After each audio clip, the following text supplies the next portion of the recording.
వాషింగ్టన్లో కార్చిచ్చు బీభత్సం సృష్టిస్తోంది. ఇప్పటికే 2.5 లక్షల ఎకరాలకు పైగా అటవీ ప్రాంతం అగ్నికి ఆహుతైంది. స్పోకెన్ కౌంటీ పరిసరాల్లో మంటలు వేగంగా వ్యాపిస్తుండటంతో వేలాది మందిని సురక్షిత ప్రాంతాలకు తరలించారు. పరిస్థితి విషమించడంతో రాష్ట్ర వ్యాప్తంగా ఎమర్జెన్సీ ప్రకటించారు.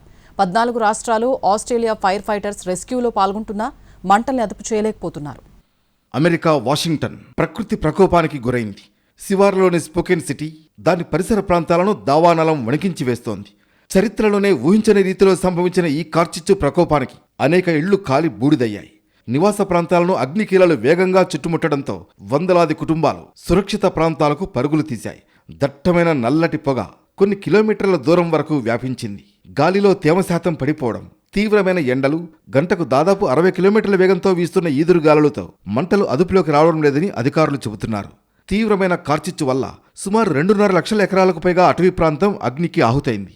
National weather service particularly dangerous situation red flag జారీ చేసింది. వేగంగా విస్తరిస్తున్న ఓల్డ్ ట్రయల్స్ దావానలం నదీ పరివాహక ప్రాంతాలను దాటుకుంటూ నేరుగా జనావాసాలపైకి చొచ్చుకొస్తోంది. మంటలు వేగంగా వ్యాపిస్తూ ఉండటంతో రోడ్లన్నీ దట్టమైన పొగతో నిండిపోయాయి. స్పోకెన్ కౌంటీ వైపు వెళ్లే రూట్లో కొన్ని రోడ్లను మూసివేశారు.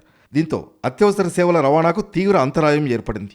కార్చిచ్చుతో 600కు పైగా ఇళ్లు, భవనాలు పూర్తిగా బూడిదయ్యాయి. స్పోకెన్ కౌంటీలో వేగంగా వ్యాపించిన ఓల్డ్ ట్రయల్స్ దాదాపు 4,000 బిల్డింగులకు ముప్పు తెచ్చిపెట్టింది.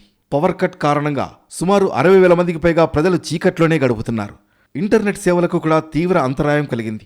మంటల నివాస ప్రాంతాలకే కాకుండా వెటరన్స్ హాస్పిటల్, వాటర్ ప్లాంట్లకు కూడా వ్యాపించాయి. వాషింగ్టన్ వ్యాప్తంగా 12 పెద్ద కార్చిచ్చులు కొనసాగుతున్నాయని అధికారులు చెబుతున్నారు. వాటిని అదుపు చేయడానికి 4,000 మంది ఫైర్ ఫైటర్స్ శ్రమిస్తున్నారు. వీరికి సపోర్టుగా వాషింగ్టన్ నేషనల్ గార్డ్ బలగాలు రంగంలోకి దిగాయి.